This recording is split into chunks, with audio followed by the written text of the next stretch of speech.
Hey everyone, Docwell here, and in today's video, I'm going to be going over Manta style. I'm going to show you what it does, how to use it, and when to buy it. So Manta costs 4,650 gold. It's a fairly expensive item, but it's not one of the most expensive items in the game, but it is kind of a later game item in the sense that you're going to keep this in your inventory for pretty much the entire game if you do buy it, and it gives you a lot of different things. It gives you 10 strength, 26 agility, 10 intelligence, 15 attack speed, and 10% bonus movement speed. So if you look at this, you can probably kind of tell that this is mostly an agility carry type of item, but that doesn't mean it has to be an agility or a universal hero that buys this item. It's just that it's most popular on those heroes because agility is just better on agility heroes, obviously. Now, all of these stats are pretty nice to have, don't get me wrong, but really the reason that you're buying Manta style is for the active component, which is mirror image. It costs 125 mana, has a 34-second cooldown, and basically it just creates two illusions of your hero when you press this item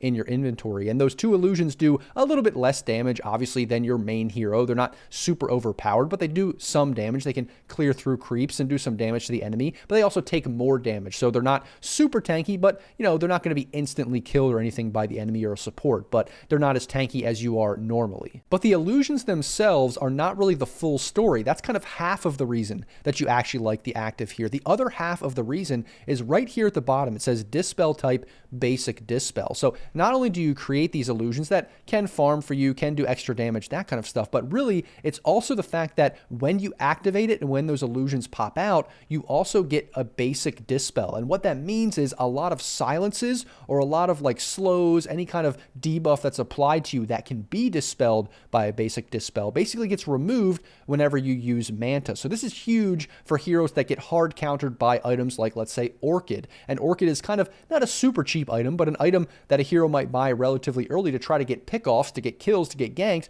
Well, if you're a carry and you buy Manta, now you can't really get killed very easily by Orchid anymore, or any hero like, let's say, Death Prophet that has a silence. That's just not going to do very much to you anymore because you have the Manta and you can just purge that off instantly, which is great for a lot of heroes that have some kind of vulnerability to silences or other kind of slows and these kinds of things. A lot of carries will buy Manta just for that dispel. And now for showing you how this actually works in practice, I picked Anti-Mage because it's one of the quintessential Manta buyers, and I'll show you why in a second. But first, we can just talk about how to actually use Manta. You basically just press it, and then the illusions come out. And you can see there was a little bit of an animation there, and this is a little bit of a higher level thing, but that little animation has a period of invulnerability where you can quote unquote Manta dodge, that's what they call it, some projectiles. So a good example would be Wraith King's stun. There's a travel time, it kind of comes out, it's going to hit you. If you press Manta at the perfect time right before it hits you, you will then be invulnerable when it hits you, and you will basically dodge it and you will no longer get stunned. There are other projectiles like that where if you just use Manta, it won't hit you at all because you will disjoint it, but that's a whole separate thing. I wouldn't worry about that too much. I did just want to mention it. The other thing is I have free spells on here, and you can see when I press it, now I'm kind of in the bottom left. When I press it again, I'm in the bottom right. When I press it again, I'm sort of in the bottom right, but a little bit different. And this is important because when you press Manta, you aren't at the same spot every single time, which is important to kind of just disguising yourself. So when you press this ability, the enemy isn't going to know which one is you automatically. They kind of have to do some damage to the illusions, or they have to kind of see which one is moving in a certain way to make sure they know which one they're focusing, because they might just use a spell on the wrong illusion. But that's also why there's another key hotkey component to using Manta. And so when I personally press Manta, I instantly have control over all of my illusions, and that's because I want to instantly, especially on Anti-Mage or other heroes, attack whatever I'm blinking in on or whatever. Whenever I'm using Manta, I just want to instantly attack the target as soon as possible. I want to control my illusions as soon as possible. I don't want to have to select them. I don't want to have to press a separate hotkey, but that can be kind of awkward for some heroes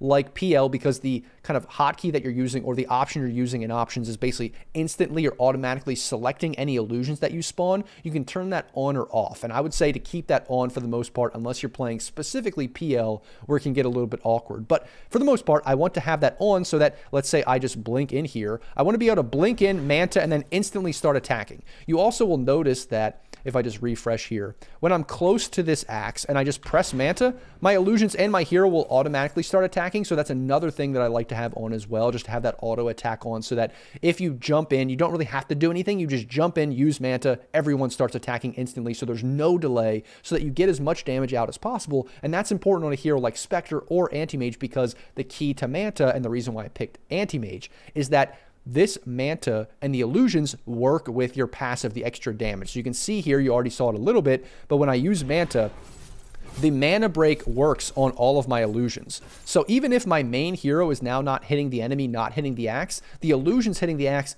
is still doing a lot of work because it's still burning mana. Maybe it's not doing a ton of damage. It still does some damage, don't get me wrong. Honestly, your illusions can even kill support sometimes. But it's really that you're draining all of the mana, so now they can't really participate in fights. You know, let's say Axe, for instance, now he can't use Call. He can't really do very much because all of his mana is now gone. And that can be important for a hero like Anti-Mage, but a hero like Spectre, for instance. A lot of the damage from Spectre comes from the passive. If you just haunt in on somebody or use your ultimate in on one person, you instantly press Manta. Now they're getting attacked a bunch, and you're doing even more damage because they're alone with Desolate. So that's very important for a lot of different heroes, that these Manta illusions do apply a lot of the passives like mana break or extra damage. So just keep that in mind. So in terms of heroes that like to buy Manta, I'd say there's kind of 3 different types of heroes. And the first one is the main one that we already talked about a little bit, and that's Anti-Mage, Spectre, the types of heroes that have a passive where the illusions really benefit from that passive in terms of doing damage. And that's the first half, but the other half is for these heroes also, that dispel is great. So Anti-Mage is a perfect example. Already has mobility, already has some tankiness, but maybe gets silenced or has some kind of, slow or something applied to the hero. That can be very, very annoying. Same thing with Spectre. Like, yeah, you're tanky, you have a great passive, you have, a dagger that you can get out, but hey, if an Orchid's applied to you, you don't have any kind of dispel, that can be kind of difficult to deal with. So just adding that one basic dispel just amps up your ability to be tanky and be annoying even more. And so that's the first kind of hero that I would say likes to buy Manta. And then the second type of hero is a very similar kind of hero where they have something in their kit that likes to pair with those illusions, but not for the same reasons as Anti-Mage or Spectre. And so Anti-Mage, you're not really going to be popping your illusions and like sending it at a creep wave to kill the creep wave for the most part. You can do it, but it's not great. But on a hero like Luna or Medusa, that is why you're buying Manta for the most part. Yes, the dispel is great on those heroes too, because they don't have any kind of good dispel or anything like that to make them a little extra tanky. So that survivability can be enough for both of these heroes to just amp up their survivability a lot. That's great for them. But really the big reason that you kind of want to buy this almost as a first or second item for both of these kinds of heroes is that you literally just spawn those illusions, send the illusions at a creep wave, and they will push 1, maybe even 2 creep waves in because they just do so much damage with their passives that just cleave through all the creeps. So it's similar to the sense that Anti-Mage also has a passive that applies with the illusions, but that's for doing damage and being annoying in this offensive capability. Luna, Medusa, some of these other heroes, maybe even Naga, these are heroes that like to use those illusions to push waves, and that's a farming capability that they have with their kit that pairs well with Manta. And then the third type of hero that likes to buy Manta is basically any hero that likes to buy Radiance. And that doesn't mean that if you buy Radiance, you're going to buy Manta. I think I already talked about in my Radiance video that Necro is a good Radiance buyer, but this hero doesn't really like to buy Manta. On the flip side though, Lifestealer can buy Manta if he's going Radiance. Alchemist can go Radiance and then Manta. It's not something that happens every time you're going to go Radiance, but a lot of different Radiance buyers do go Manta or can go Manta, and that helps because kind of like Luna and Medusa, they can use that Radiance plus the illusion because it works on the illusions to go farm waves. They can also use it in a fight to do extra damage or cancel blink daggers and stuff like that. And that's actually why a hero like Spectre is just the perfect